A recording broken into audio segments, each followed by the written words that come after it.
well, let's get started. It's chapter 23, and we got to verse 6 last week.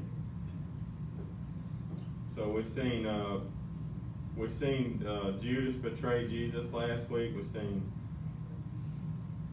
Peter denied Jesus with the rooster crowing 3 times. We see Jesus being mocked and smitten. You know, they was whooping on him. And last week I said, it says, as it was day, Jesus went before the council. That was his 3rd trial. The first 2 trials were at nighttime, which were illegal, and I couldn't remember all the details, but that's the way it was. He went before Annas and Caiaphas before they went before the council. So the 2 trials with them broke a bunch of different laws. So that's what I was talking about last week, when they were breaking laws when they went to go get Jesus out of the garden. And then it got all the way down to we talked about Pilate finding out that Jesus was from Galilee, and because Jesus was from Galilee meant that Pilate didn't have to judge him. So what Pilate done is says, hey, I'm gonna send Jesus to Herod, that was his jurisdiction. So, and we're fixing to find out, Herod was excited to meet Jesus, because you remember this is the Herod that's already been preached to, the one that chopped off John the Baptist's head. So he's already been preached to. And just keep that in mind, that he's heard the gospel. He knows all about Jesus. And he knows, and you know, Jesus kind of never went to where Herod was. It's never documented that he went to where Herod ruled in that area that he took over or was over. But it kind of indicates a few times that Herod was looking for him, and he even said, tell that sly fox or something along those lines. Jesus didn't like him, especially since he had killed John the Baptist. I'm pretty sure Jesus really didn't care for him too much. So just keep all that in mind when Jesus, in a minute, Herod's going to be asking him questions and stuff, and you'll see what happens. So Pilate had made a decision to send Jesus to Herod. And I want to make a point here, because we all have a decision to make. We have to make a decision not to really judge Jesus, but to actually choose to follow Jesus, or, you know, to be saved. We have to understand that Jesus who he is. And a lot of us are like Pilate, especially when we're lost. We're like, well, I don't have to. And you have this concept that you are the way that you are. If there's, you know, I'm going to be okay. I don't have to follow Jesus. And the TV and the world will tell you that. But the fact is Jesus is the way. So by not making a decision like Pilate did, he didn't make a decision. He was trying to put it off on somebody else. I guess the point I'm making is, if you're going to say, I was going to give away a free trip to Hawaii. It was all paid expense. Here goes the ticket. I'm going to have a guy waiting outside of your house in a rental car. Anytime you get ready to go, just go. Well, if you never make the decision to get into the car, you'll never get there. It's there waiting on you, but your decision you're not making up your mind whether you want to or not, is a decision. Does that make sense? Take that first step. Yeah, it's either yes or no. Not making a decision about following Jesus is a decision. Because ultimately you're not going to get there. That's the only, you're the only one that can make that decision. Yeah. Nobody make it for you. And choosing not to decide, I'm just biased, I'm on the fence. That's a no. I mean, that's just like, hey, the train leaves at 6 o'clock and you're sitting there at 6:15. Do I need to go? Do I not need to go? Well, it's already too late. If you wanted to go now, you could. So all that came from just thinking about what Pilate did here. He chose not to judge Jesus, not to do this. He wanted to pawn it off and not think about it. So we're going to pick up in 7 where we left off. It's 23, verse 7. And And as soon as he knew that he belonged unto Herod's jurisdiction, he sent him to Herod, who himself also was at Jerusalem at that time. And again, the big feast that they're having, Passover, not Passover, what was it? Anyway, it'll say it here in a minute. The big feast that was going on, they sent in a lot of troops around. They sent in reinforcements because this is when all the Jews from around would come. And again, there would be a couple of million people in this 30 plus acre area right there. And you could just imagine how many people were there and what kind of uprising and how many people wanted to act crazy and do a revolt or, whatever. But that's why there were so many guards and so many, that's why Pilate and Herod was there. So It was the Passover. it was the Passover, yeah. Sorry about that, y'all. Okay, verse 8, and when Herod saw Jesus, he was exceeding glad, for he was desirous to see him of a long season, because he had heard many things of him. So he, like I said before, he had heard all about Jesus, and he desired to see Jesus. But here's the kicker. And he hoped to have seen some miracle done by him. So, why, and that's a lot of the questions we got to ask. When we come to church, why are we coming? Do we want to just jump up and down and play and sing to the music? Do we want to see something? Do we want to feel something? Why are we here? Are we here to worship? Are we here to learn? Are we here just to, for amusement? That's what he was wanting to do. He was wanting to see a party trick.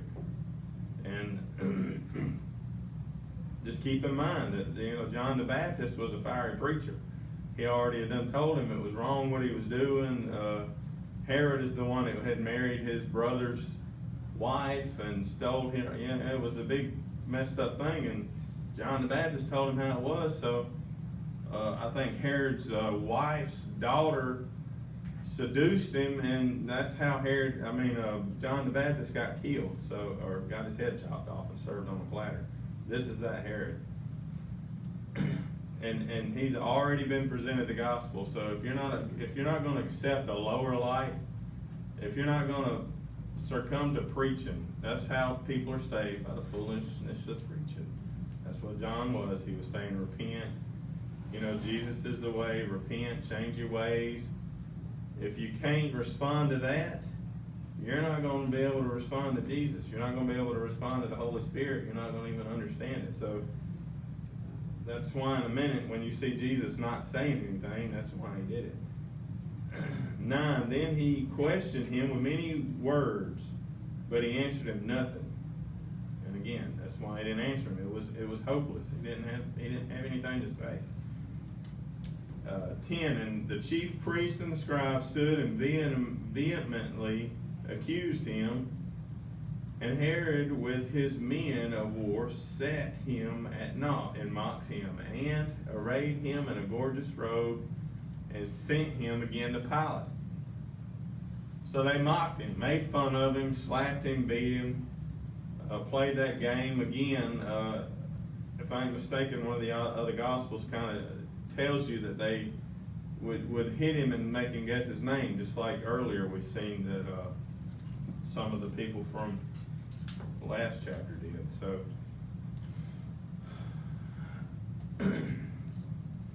So obviously he's claimed to be a king, so that's why they put him in a gorgeous robe, made fun of him. You're the king, you're supposed to be the king, and wow, hit him, and then they sent him back to Pilate because they couldn't do nothing with it. He never would talk. 12, and the same day Pilate and Herod were made friends together, for before they were an enemy between themselves. So that goes a long way too. If you ever see how many friendships start on a bad leg like that, because I really don't like this person, and you know what they did? Well, this person over here hears you talking about it, and y'all have just become friends because they come in and say, let me tell you what else I heard about them. And they get to be friends by gossiping or being ugly to somebody else, and it happens. They're just holding hands straight to hell, I guess. So that's how they ended up being friends, by being enemies of Jesus, by not liking Jesus and having a bad common thing that brings them together. It happens more times than not. How many worldly friends did you meet and you're not friends with them now that you're saved? And you met them doing worldly stuff, drinking in a bar, you know what I mean? Just stupid stuff like that. And then when you get saved, they ain't friends no more. So, you know, obviously, you got to watch who you make friends with, I guess is a good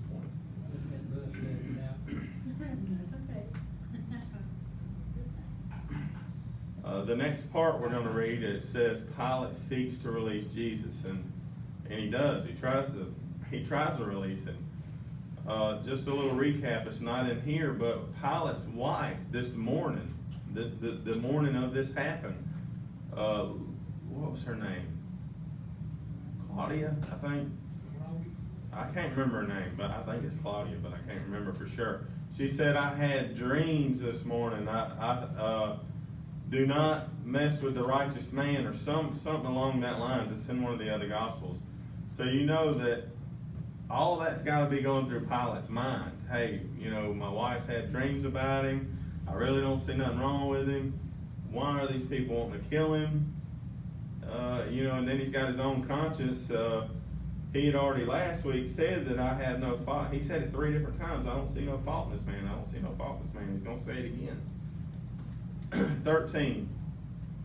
And Pilate, when he had called together the chief priests and the rulers and the people, said unto them, Ye have brought this man unto me as one that perverteth the people, and behold, I have examined him before you, have found no fault in this man, touching those things whereof you accuse him.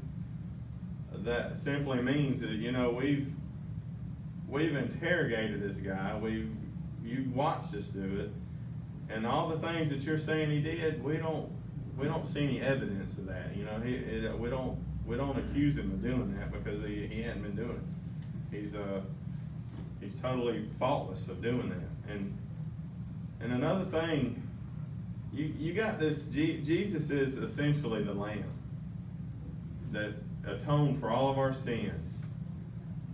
And I think it's neat how when a lamb went before the slaughter, the priest would look over this lamb and make sure it didn't have no spot, no dirt, no nothing. Everything was clean about its feet, didn't have no fungus. They would check this lamb for the weirdest things, a runny nose, the ears had to be clean, everything had to be a spotless lamb. So essentially, this is what they're doing to Jesus. They're picking him apart, trying to find something wrong with him. And that's what they do before they sacrifice an animal. They're picking them apart and looking and saying, hey, is this thing worthy of being sacrificed? But did they even realize that they were doing it when they were doing it? It's crazy to think about stuff like that.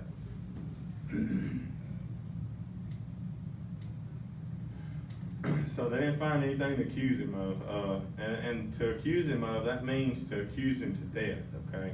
Because they're wanting to kill him, not just like him, or you know, have him scourged. They want to kill him. 15. Nor yet Herod, for I sent you to him, and lo, nothing worth of death is done unto him. What I just said. 16, and I will therefore chastise him and release him. And this word chastise in the Greek, there was 4 levels. And you know, the Greek words are long and hard and really ridiculous to pronounce. But this was like the highest level of beating that somebody could get. They usually killed people. They would take a guy called a lictern would take we call it a cat of nine tails, but they actually have a word for it. I can't remember what it is, but it has several leather straps on it with like pieces of bone and glass and stuff tied to the end, and when it hits, it kind of just sticks like fish hooks. And what they do is when it hits, they'll jerk it, snatch. And they say after, I think 39 times is the most they would hit you with it. So they say that after they done that, it would be so bad that you could see organs and stuff through their back. It would be so bad, and they would either, there were two ways. They would have two guys hold you like this with ropes tight, or they would tie you around something so that your back would be tight against, your skin would be tight. So this is what they done. They scourged him. They beat the mess out of him. And usually, you know, like I said, if you were gonna get this, it was because you're finna be crucified, or the main thing they would do is beat you like this, trying to get a confession.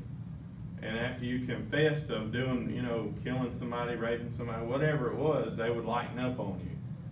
But, you know, he didn't have nothing to confess, so he got whooped, like, unmercifully. It's bad. I mean, it's terrible to think about, but it is what it is. So the thing is, they're going to chastise him and release him, and the next verse explains it. 17, for of necessity he must release one unto them at the feast. So every Passover, Rome, if they had one of their people, and you got to think, they were always doing revolts, they were always having uprisings, so you know what they would do is one of the main leaders would get in trouble or whatever on a Passover. They would say, hey, who do you want us to release? And they would, you know, get one of their guys back, and then they'd start a new thing, and you know, start another uprising. But on the feast, they would let a person go, whether they was guilty or not. If they were trapped or in jail or whatever you want to call it, they would let them go on Passover. So that's what they were talking about. It was a necessity. He must release one. That's what it's talking about. 18, and they cried out all at once, saying, away with this man, and release unto us Barabbas. Barabbas is a neat name, because Barabbas' name was also Jesus. Barabbas means son of a father. That's what it means in the Hebrew. So you got Jesus, Yeshua, son of the Father, and then you got Barabbas, which is Jesus or Yeshua, son of a father, which is, it's crazy to think about, but we, how many times follow men more than we do Jesus? That son of a father means that he's a man. How many of us, you know, run after idols like, you know, superstar football players or race car drivers, or, you know, we spend all our time chasing these people around, and we're following sons of a father instead of son of the Father. So I thought that was a neat thing to talk about with his name. And I've mentioned it before. I think it was John when we done it, but that's what his name means. So, and Yeshua or Jesus was a very common name. It was very common. There was a lot of people named that, so it wasn't like it was an uncommon name. Hey, that's weird, but it was a common name. That just happens to be who was there. And the fact that Barabbas means what it does, it makes sense that it comes all together like that. So they're all crying out for this Barabbas to be let go instead of Jesus. Man didn't do nothing wrong. Barabbas, you're finna find out, is a shady cat. We're going to read about it. 19, for certain. So, release unto us Barabbas, and it's got quotation marks, and this is what this means about Barabbas. Who for a certain sedation made in the city, and for murder was cast into prison. So this is telling you, this certation, how do you say that? Certation? Is that right? Anyway, this means a revolt. A revolt or uprising, like I had been talking about before. That's what he done. He got a group of people together and got them all riled up about overtaking Rome, and they ended up killing people. So that's why he's there. Hey, we want him back, because if we have him, we can just start another uprising. He can lead another uprising, and we can do this thing our way. We don't need to do it his way, we can do it our way. We could do it the man fighting and killing way. It's pretty much what they're saying. 20, Pilate therefore, willing to release Jesus, spake again to them, but they crying, saying, crucify him, crucify him. So, you've got the Pilate has done beat Jesus. Jesus is bleeding, bloody, and Jesus says, hey, you want me to release, and this ain't in this one, but he's saying, do you want me to release to you Jesus? Or do you want me to release to you Barabbas? And it says that in one of the other Gospels. It didn't go into real big detail here. But he says, you want Jesus or you want Barabbas? And I think Pilate's whole idea here was to beat Jesus up and, for all the people to see him all beat up, messed up, and have kind of a compassion to say, you know what, it's okay. He's done got beat up, let him go. But no, they're wanting to crucify him, crucify him, crucify him. So they're all riled up. And you got to remember that these are the same exact people a week ago were saying, Hosanna, Hosanna, welcoming Jesus in.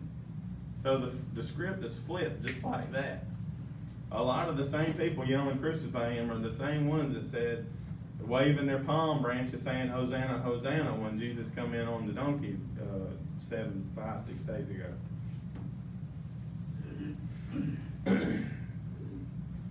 So they're wanting to crucify him. 22, and he said unto them the third time, this is 3 times now, why, what evil hath he done? I have found no cause of death in him.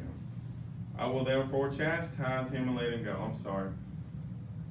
I got ahead of myself. This is where he beats him, and then he says, pick one. And there were instant with loud voices were crying that he might be crucified. And the voices of them and of the chief priests prevailed.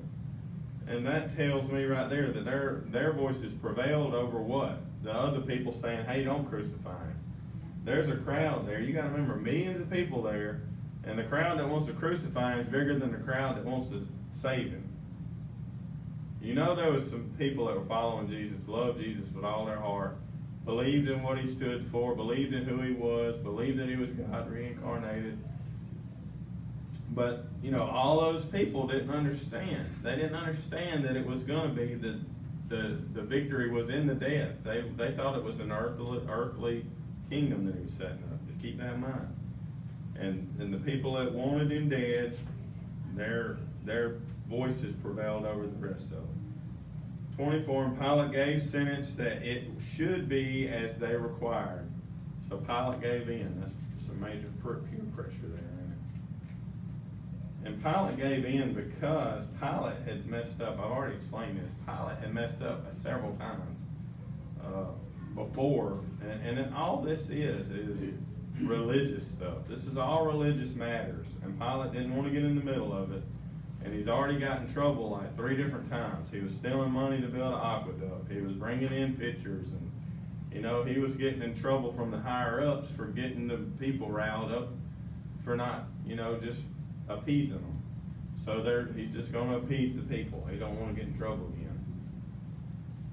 again. And this ain't. I'm not taking up for Pilate. Pilate was a bad dude. He killed a lot of people. He killed a bunch of Jews just because they was out in front of the thing, arguing and fussing, and they killed them all just to get rid of them. And that's one of the things he got in trouble for. So Pilate wasn't the same. He was a bad dude, but he definitely didn't want to kill Jesus, I don't believe. 25, and he released unto them him that for sedition and murder was cast into prison, whom they had desired, but he delivered Jesus to their will. So he let Barabbas go and sentenced Jesus to death.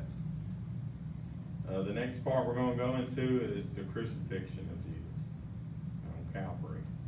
And as they led him away, they laid hold upon one Simeon, a Cyrenian, coming out of the country, and on him they laid the cross, that he might bear it after Jesus. So there's a couple of different scenarios here, how this went down. The Simeon of Cyrene, he also, and later on in the Old Testament, had two children. It mentions them, I can't remember their names, but they were Christians. So eventually, something happened to Simeon here. I don't know if it was what happened when the lights went out for 3 hours, or just seeing how Jesus presented himself while he was going to his death. I don't know what it was, but Simeon became a Christian because his two children later on Paul says something about these two and says, hey, greet, I forget who their names are, but he says something about them. That means that this guy had to have got saved and preached Jesus to his family and his kids. And they become part of the bigger picture because they are in the Bible later. So you remember on the Mount, Sermon on the Mount, Jesus said if somebody asks you to carry something 1 mile, you go the extra mile, you carry it 2 miles. Well, this is what happens. One of the Roman soldiers comes up to you, sits a spear on your shoulder, says, hey, carry my stuff. And by law, you have to carry it 1 mile. Jesus always says, go the extra mile. That's where that saying comes from. Go the extra mile, go the extra mile. Well, by law, then, you had to carry it 1 mile. But Jesus told you to carry it 2 miles. Well, poor Simeon, or Simon, whatever you want to call him, is traveling to Passover. That's what he's doing. He's going to Passover. Everybody from everywhere comes to the city for Passover. It ain't happened for the people down south yet. It's happened for the people up north already. That's why Jesus ate his Passover the day before. But Simeon's coming to Passover. So, I'm going to Passover. What's going on here? And Buddy says, hey, carry this for me.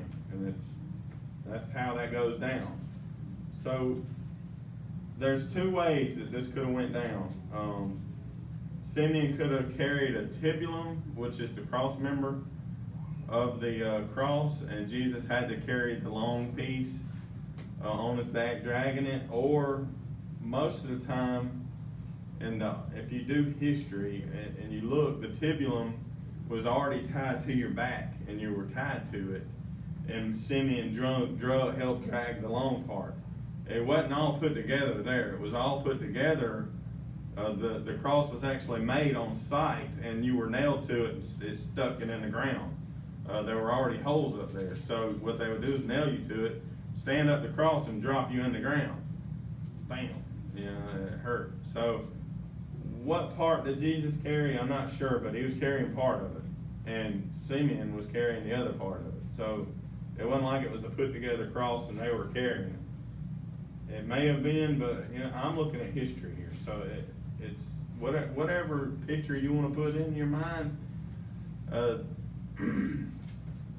for it. Because when you look at drawings, you see all kinds of different stuff. You see crosses put together. You see all kinds of stuff. So that's how that went down. Soldier comes to him and says, hey, carry this.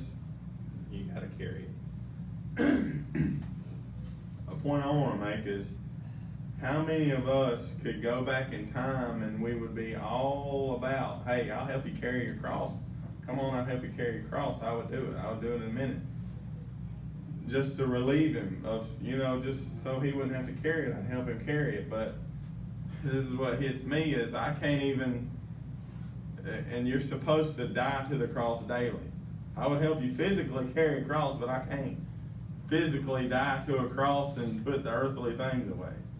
That's what we're supposed to be doing. We're willing to actually go help Jesus, but are we really willing to do what we're supposed to be doing in life to follow Jesus and putting the earthly things aside and carrying your cross? Spiritually, that hit me when I was studying. So whether he's helping Jesus carry the cross as a whole or carrying part of it or whatever, Simeon has done got dragged into this thing, and somehow Simeon gets saved. We see it later in his testimony through his children. 27, and there followed him a great company of people, and of women which also bewailed and lamented him. Now, who are these women? Don't know. Who knows? But women are always looked at in a good light in the Bible, especially in the New You never see any woman looked at. You know, mostly men are in the Bible, but every time you see a woman, it's always in a good light. Most of the time when you see a man, it was trying to kill Jesus, or, you know, the majority of the men wasn't good people. And even today, in Christian places, the women are way better off than they are in places where Jesus ain't around. Overseas, and, you know, people that don't believe in Jesus, the women still have to keep their face covered up, and they don't have any rights. So women are attracted to Jesus because of especially in this time, because of the freedom it kind of gives them. And Jesus gives everybody freedom, but especially for the women. And that's just the way it is. Even today, when you go to church, you see more women there than you do men. I don't know why, but it's crazy that men and women are not built the same.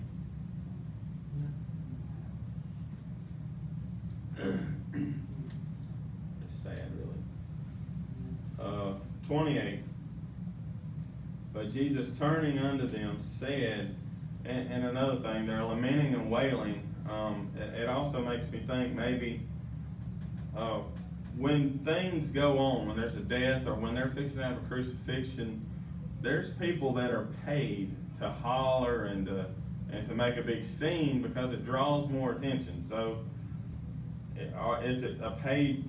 Some of them paid to wailers. The wailing people are actually could be paid in this instance, but whether it is or ain't, it doesn't matter. I'm just pointing it out because when somebody died or something was going on, it's just good knowledge to know that did happen. They paid people to wail and cry.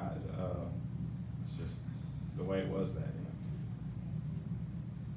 then. But Jesus, turning unto them, said, Daughters of Jerusalem, weep not for me, but weep for yourselves and for your children. You know, Jesus is probably, I know he's brokenhearted, but it's fixing to be over for him. He's going back home. He's probably, some part of him's got to be excited to go back home. But he's saying, you need to be weeping for yourself. Don't weep for me because I'm going to go back home. And you need to be weeping for your children because Jesus knows what's coming.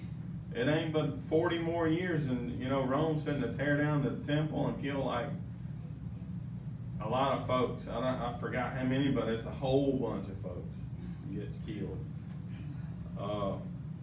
For behold, the days are coming in which thou shalt say, blessed are the barren. And back then it was a curse to be barren. That means you can't bear children. But blessed are the barren and the wombs that never bear and the paps which never gave suck. Because it is going to be bad times coming. It's going to be bad times coming, and I can only imagine if something catastrophic happened and the world just ended as we know it. I would be a nervous wreck about what am I going to do with my kids? What are my kids going to grow up into? That's what he's saying. You need to be weeping for your children and for yourselves. And he's saying bad stuff's coming. 30, then shall they begin to say to the mountains, fall on us, and to the hills cover us. And all that's references from the Old Testament. But he's just saying that back to them because he knows that it's coming. In other words, hey, put me out of my misery. It's so bad you want to be put out of your own misery. Hey, let the mountains fall on us. But there he was talking about the fall of Rome and the war coming. All of them are going to be killed anyway. Mm-hmm. It's going to be bad. They just don't know what's coming. For 31, for they do these things in a green tree, what shall be done in the dry? And that's a metaphor. Things are all good and dandy right now, but when things are bad and dried up, what are you going to do? During the time of war. Yeah. And there were also 2 other malefactors led with him to be put to death. This malefactors means 2 other men that were going to be put to death. 33, and when they were come to the place which is called Calvary, there were, they crucified him. And the malefactors, one on the right hand and one on the left. Could you imagine being crucified and having Jesus in between you and another person, and you're talking back and forth to the other person, having Jesus in the middle? Because that's what's going to be going on. The two which were deserving of it, and if anybody can say, hey, Jesus died for me, you know, it was Barabbas. Literally, Jesus died for him. Just think about it for a second. You have been nailed to a piece of gigantic cross member truss cross. You've been nailed to it. You are literally, it says they drove his spikes through his hands, and that word for hand means from fingertip to elbow. From anywhere in here is where those spikes were. Literally, if you had it in your hand, it would pull through. So more than likely, it was right there. If you ever hung a deer, you'd hang, do it to that timber. So you would be nailed right there and right there. They would cross your feet and then nail them down so you could stand on them. You'd have a little bit of a hump right there behind your butt so you could sit on it. And then after they got you up there, they would take that out. So literally, if you wanted to breathe the way it had you set up, you'd have to push with your feet to let the pressure off to be able to breathe. And they say people would be up there for 4 days before it'd kill them. The thing about it is Passover's coming, and they have to get rid of them by sunrise, sundown. That's why they did what they did, kill them. That's why it was such a short crucifixion. Let's keep reading. I don't know if we're gonna make it or not. They said, Jesus, Father, forgive them. Then said Jesus, Father, forgive them, for they know not what they do. And they parted his raiment and casted lots. And all of this is Old Testament. You can go and look at your little, you look at verse 34. If you got that row at the bottom, it's got all them verses. Go back and read the Old Testament, what this says about the casting lots for his raiment. They parted his raiment. What they done was took all of his clothes off, put them out, and they pretty much, when they say casted lots, they rolled dice. They were gambling over his clothes, okay? That's what they were doing. This was the Romans at the foot of the cross. They were gambling over his clothes. It was prophesied in 1,000 years before this that this was going to happen. So that was amazing in itself that went down. And it describes in the Old Testament his, bones being like wax and his mouth being dry and all this other stuff. I've read it before. So go back and read that. You ought to be able to find it real easy. Psalms 22:17. Yep, Psalms 22:17. If you want to write it down and go back home and read it, it's really interesting. Zechariah 12:10. And the people stood beholding, and the rulers also with them derided him, saying, He saved others, let him save himself, if he be Christ, the chosen of God. So they know that he is capable of doing miracles, because obviously they've seen him. They had to. If he saved others, that means they've seen he's been able to make other people walk. He's seen people healed from leprosy, which only happened twice in the Old Testament. He's seen, they've seen others, seen miracles. He's seen the guy that got lowered down through the ceiling and was walking, heard stories about the guys going and catching the fish with the coin in its mouth, and all this stuff. They've seen and heard all this stuff. But they're saying, hey, if he's the chosen one, he can save himself.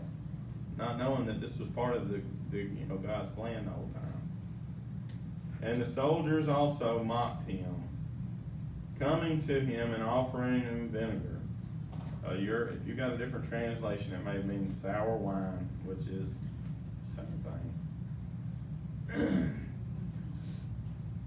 and saying, If thou be the King of the Jews, thou save thyself.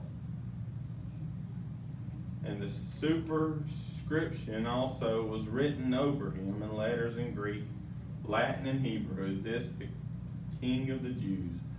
If you go to the other Gospels, there was more written.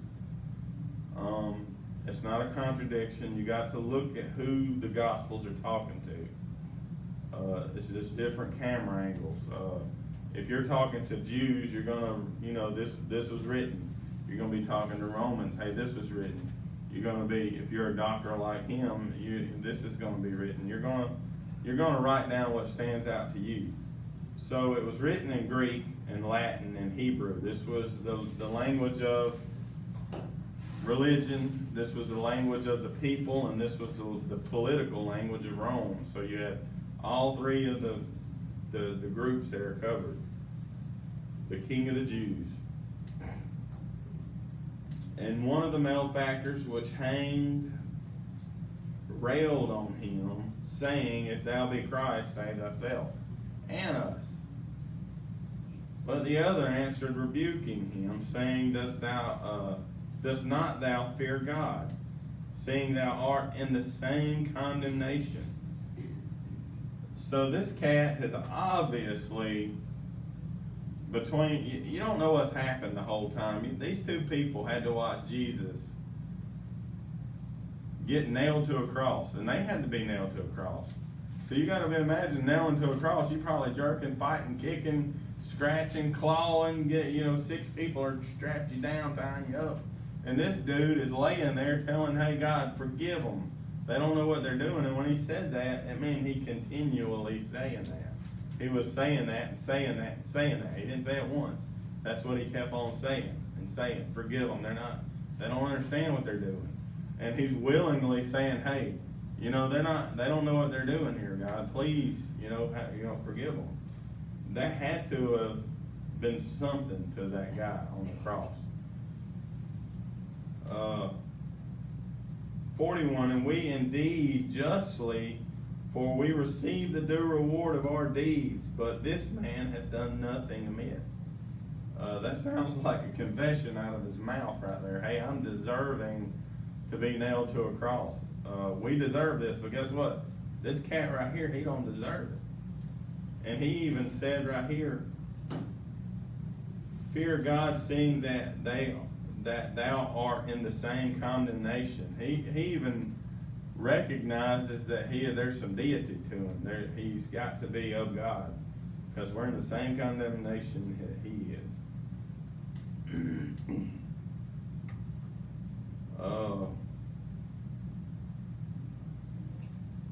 So it's just wild to think about and try to picture yourself being there and being one of the other people. And he said unto Jesus, Lord, remember me when thou comest into the kingdom.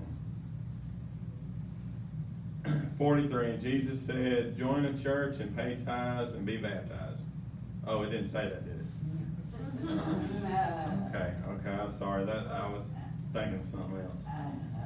And Jesus said unto him, verily I say unto thee, today shalt thou be with me in paradise. Ain't that beautiful? We all get hung up on some crazy stuff. What do we got to do to be saved? Do we need to be baptized? Do we need to be this? Do we got to pay our tithes? Do we have to go to church every time the doors are open? Do we got to go on mission field? No. This cat right here says, hey, this man is of God or is God. I deserve death. Remember me in your kingdom. I know what's going on. Hey, remember me. I want to be with you. He didn't say a sinner's prayer. He didn't go through all this weird, wild mumbo-jumbo stuff. He was saved because he realized who Jesus was, and he confessed his sins and says, hey, this is what I deserve. Ain't that awesome? Yes, it is. We make it way more complicated than it is. Yeah. This is a man that was a thief. They didn't say it on here, but one of the other gospels says he was a thief. John. Whether he was a thief trying to feed his family, or whether he was a thief because he liked to steal, he you know, he could have been just a bad dude. He could have been a good dude, he could have been a bad dude, who knows? He could have been a killer, he could have been anything, any one of those things. And right there on the spot, he was saved. We live a life, and then we come to Christ, and then all of a sudden we think that we're not able to be saved because we've been messed up all this time.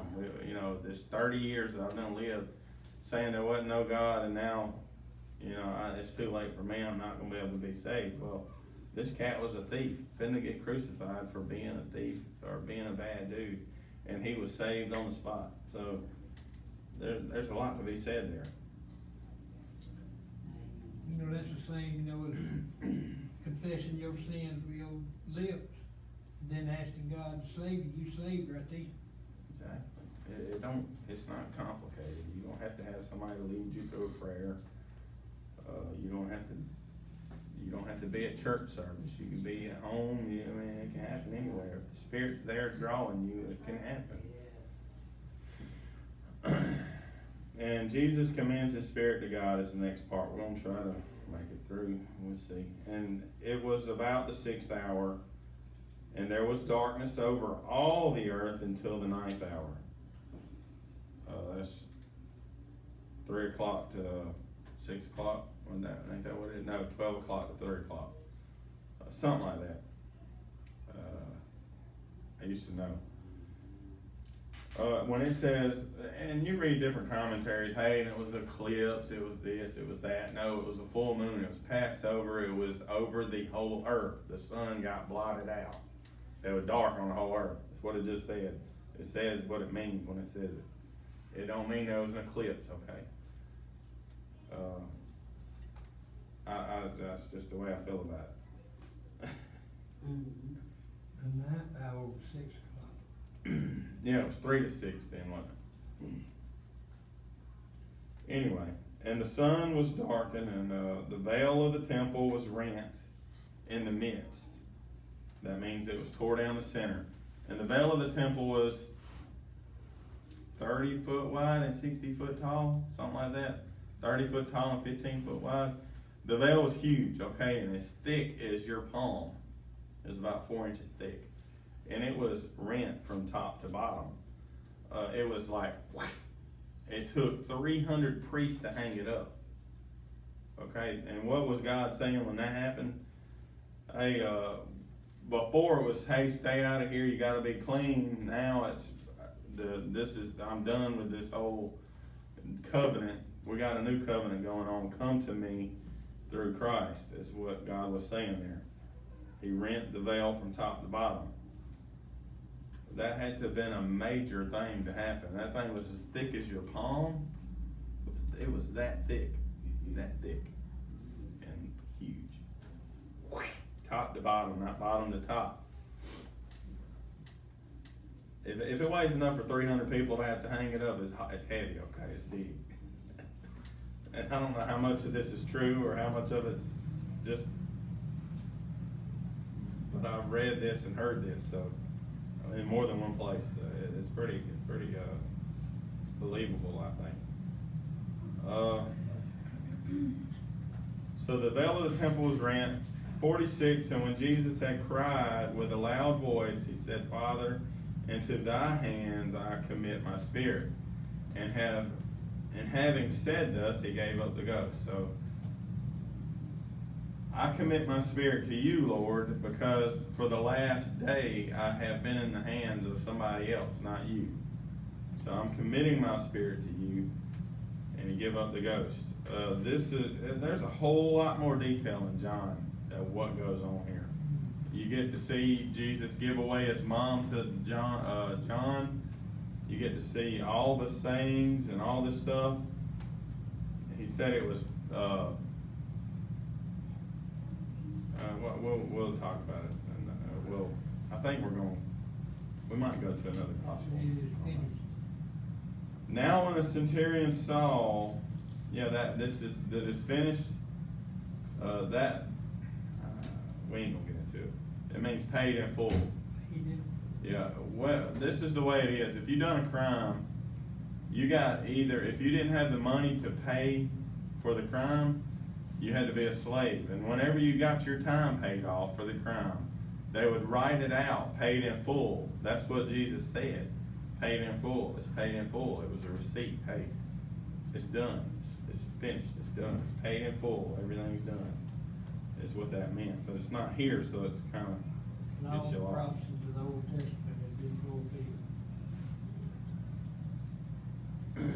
Now when the centurion saw what was done, he glorified God, saying, certainly this was a righteous man. And again, anytime you see a centurion, that means he was over 100 people. He was, a century's 100, right? So he was over 100 people. He was over 100 people in a band. He was a military guy. So anytime you see a centurion, he was always looked at in a good light in the Bible. The Romans always picked out a really good man. It was almost like generals. You don't pick out a pedophile or a thief or a robber. You pick out a good, strong-minded, strong, thoughtful man. Because you're over 100 people. You're not going to just go in and get 100 people killed. You're going to have some sort of tactic, strategy. You're going to be smart. So the centurions were always looked at in a good light. And the centurion was probably the one that gave the hyssop dipped in the vinegar, giving it to Jesus and kind of, taking care of him while he was dying. And when the whole cloud come over and, the whole place got darkened, and I'm pretty sure there was earthquakes and all kinds of stuff going on when he died. And I'm guessing he's looking around saying, for surely this guy was, who he said he was. Because that just don't happen every time we kill somebody. And I'm guessing he was saved right here on the spot too.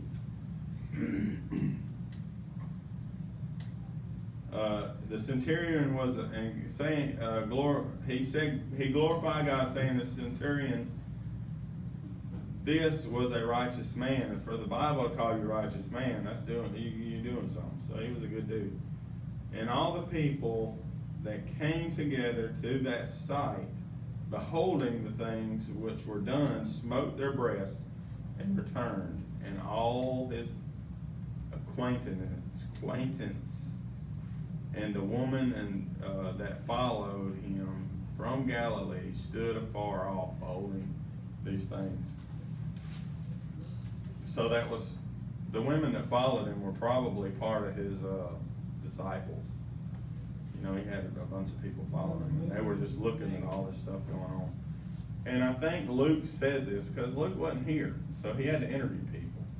I'm guessing that these women that were beholding all these things were some of the people that Luke interviewed. You got to remember, Luke wasn't with them the whole time. Luke was with Paul. That's how Luke and Paul got together. That was the doctor that helped Paul get through his missionary stuff. So Luke done an account. If you remember the first part of it, this is an account of all things that happened by eyewitnesses. So this is part of that. And I guess we'll pick up on 50 next week.